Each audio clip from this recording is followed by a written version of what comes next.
Siobhan Gavigan. And Siobhan, what job do you do and where do you work? So I do a little bit of everything. So mainly right now I'm assisting the farm manager, Chris Baker. I'm the administrative office assistant. And when I'm not here, I'm working with the stallions and in the breeding shed, helping with breeding sessions. And those happen 3 times a day. So I really split my time between the two. And before that, I was doing yearlings. So I've just kind of bounced from division to division. So right now, this is where I am, office and stallions. Okay, and how long have you been at Three Chimneys? Actually, it just has been a year. I think like last week, it's been a year. So it's been crazy. It started out all different things. Yeah, it sounds like you packed a lot in. Yeah. You've talked about some of this, but what are some of your job responsibilities in each of those roles? So when I'm with the stallions, I'm still learning. So I usually follow Veronica. She's the assistant stallion manager. I go with her to bring in horses. I'm just starting to bring in stallions on my own, which has been really fun. And then the main thing I do during breeding sessions is I'm the one who washes the mare. So I tease them when they come, make sure they have the correct clip that says what stallion they go to, bring them into the receiving barn, tease them with our teaser stallion, and then someone else will hold them in the stocks and I'll wash them, like wrap their tail, make sure they're all clean and ready to go. And that's my main job, but I will also come in and help in the shed and actually help with breeding. If someone needs a night off or someone can't make it or I need to cover, then I'm always happy to go in and help with that. So I'm just trying to learn as much as I can right now with stallions and just kind of absorbing everything. And then when I'm not, so breeding sessions are 8 o'clock, 2 o'clock, and then 6 o'clock at night. So when I'm not there, I'm in here and I'll just do projects, whatever Chris needs me to do. He'll kind of send me some things to do. Some are ongoing, like full patrol, like I'm constantly keeping up with that, and others are just kind of, here's one project, here's another, and whatever he needs to get done or needs help with, that's kind of what I do. So it's very kind of best of both worlds. You have the horses, which I never want to not work with horses, so I still have the horses, and then I'm able to come in and kind of take a break when I need to. So it's good. So what got you to this point? So just maybe a little bit of time telling us about school or maybe your life experiences when you were younger that led you to this work that you do now. So I've always been around horses. I started really falling in love with horses when I was very young. When I was 3, that was when I had my first pony ride, and ever since then it's just kind of been a buildup of wanting it more and more and more, and my passion building for it. And through elementary school, middle school, high school, I was always at the barn, always riding. I was showing in like hunter and jumper shows in high school, and on weekends I was always at the barn riding, doing barn chores, whatever. So it's always been a very prominent passion of mine, is just to be around horses. And none of my family, none of them are into horses. I was the only one. So it was also been a learning experience for them too. And I didn't really know what I wanted to study in college. I had interests, but my main interest was always horses. And that's when I figured out that you could study horses and do an equine science major, and the whole thing is equine science and management. And once I figured that out, that's all I wanted to do. So I looked up colleges and schools that had that. The main one that stuck out was University of Kentucky, and I've always wanted to go to Kentucky because I knew it was the horse capital of the world.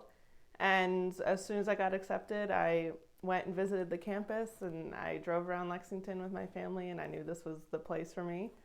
And yeah, when I finished, I continued. I was not into thoroughbreds when I was in high school and college. Like college really got me into thoroughbreds because that's what we would learn about since that's the major industry here. But I didn't know anything coming into college about thoroughbreds, really. Just, going to the races every once in a while, seeing the Derby.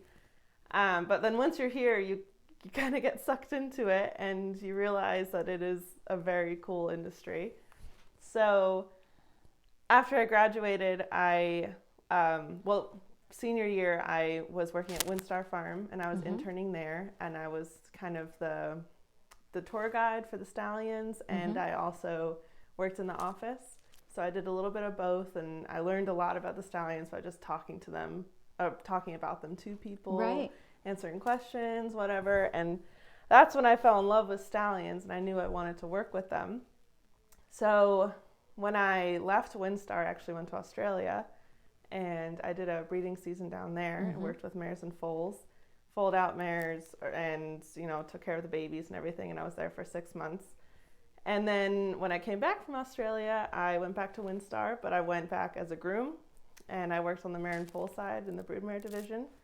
And that was interesting. I realized that maybe mares and foals isn't what I want to do, which, you never know what you don't want to do Until you try. until you do it. That's right. But it was kind of a comfort division because I knew how everything was going. So I stayed at Windstar for a year, and that's when I heard about Sandy Hatfield, the stallion manager here. I've always looked up to her, and Veronica Reed, who was the assistant stallion manager at Windstar at the time, I always looked up to her as well. I would go on my days off and job shadow her. And she told me go to 3 Chimneys, go work with Sandy. She'll teach you about stallions.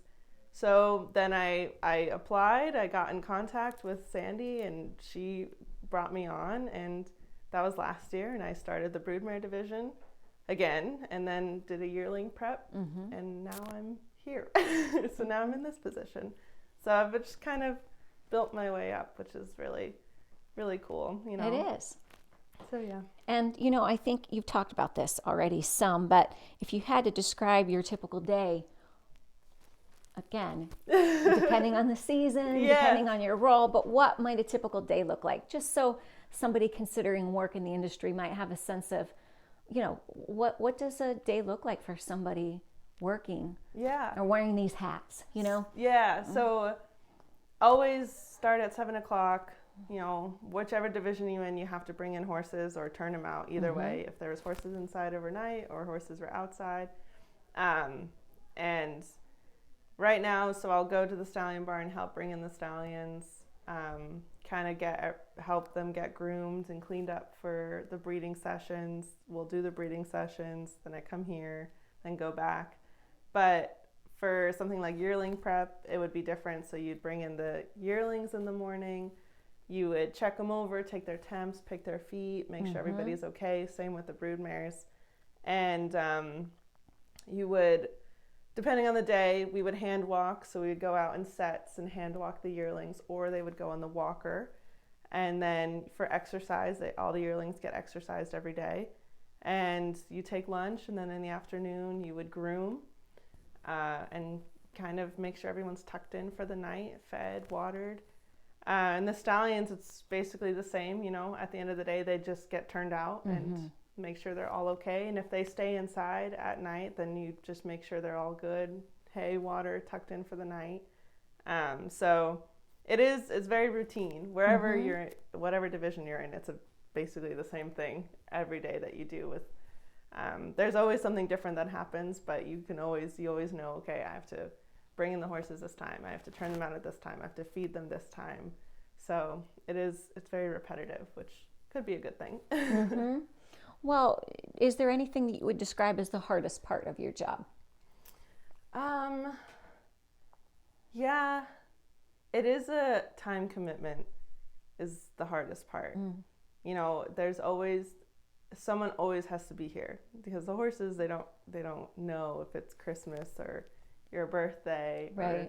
Or, they no matter what day it is, even if it's a snowstorm, icy, rainy thunderstorm, they still expect to get fed. They still expect to get watered. They still want to go outside or come inside. So that's the hardest part, is there really is no, oh, I can't go into work today because the roads are bad, or oh, I can't go into work today because it's a holiday. The horses don't know that, and they rely on you to take care of them. Right, that need is always there. There's always, no matter what happens, horses always have to get fed at this time, and they always have to get taken care of at this time.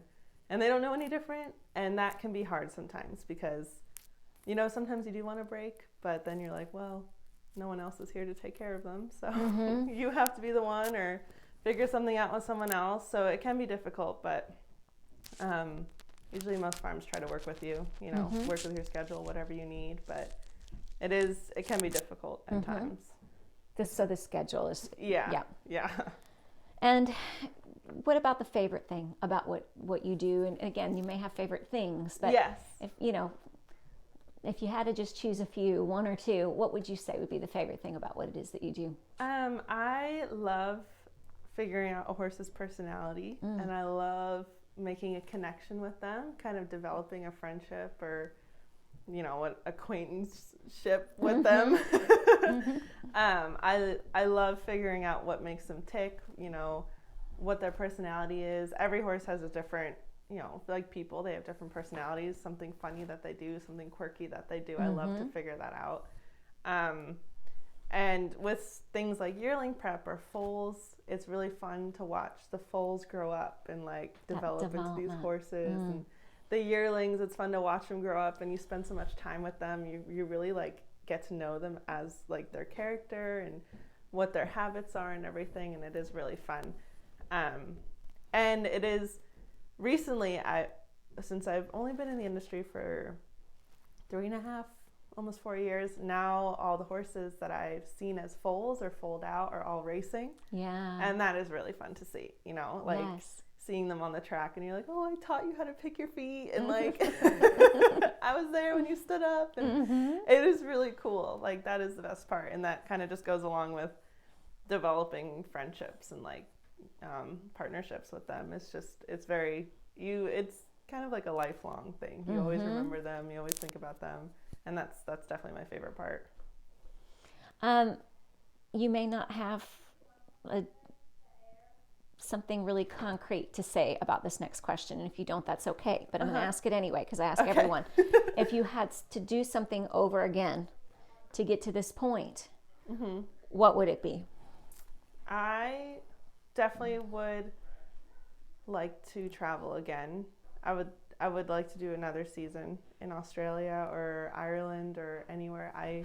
To kind of compare and contrast operations here versus overseas. And it is because thoroughbreds is so unique. Like they're one of the only industries that really allows you to travel like that, where you can take a season off here and go to the Southern Hemisphere, or you can go to England and Ireland and you just kind of learn more and get more horsemanship skills. And this industry is so small. Like I would run into people in this tiny little town in Australia at the grocery store, and I'd be like, oh, I went to college with you. Like it's very strange, and it's just such a small world. And I know there's still time to do that, but I definitely would like to travel a bit more for horses and kind of take advantage of that, because it is a huge plus to this industry is that you can go to all these different countries, and there's thoroughbreds, and there is a thoroughbred industry, and you can kind of just go in and learn how they do it there, or teach people how you do it.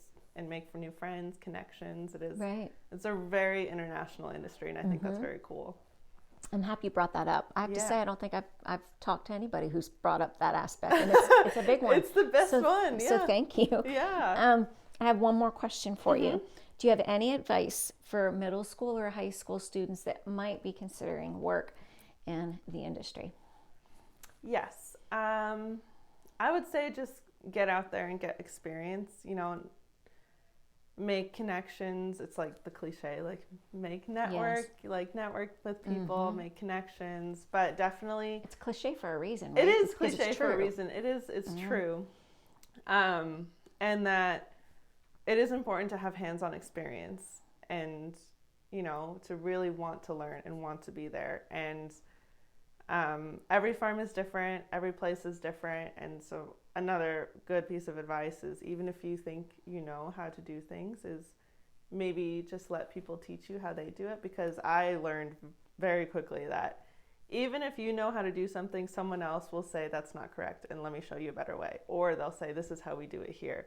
So you have to be very good at kind of like adapting and, you know, being flexible with how people do things, because in some cases with horses, there's no right or wrong way to do it. It's just opinion. Right. So definitely just to be open to learning from all sorts of different people and, you know, get as much hands-on horse experience as you can, because it is the best part. Well, thank you so much, Siobhan, of course, for sharing that advice and some time with us this afternoon. Thanks. No problem. We wish you the best. Thanks.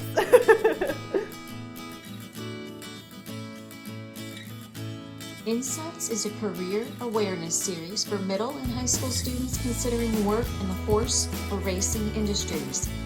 Our recorded interviews give you the chance to gain insights into various jobs, hear diverse perspectives, and gather advice from people who work across the industry. These interviews are intentionally unedited to connect you to exactly what you would see and hear if you were asking the questions yourself. As you think about possible work in the industry, put yourself out there, meet people, and ask them these kinds of questions. For more information about insights and career resources, visit our website at racingmuseum.org.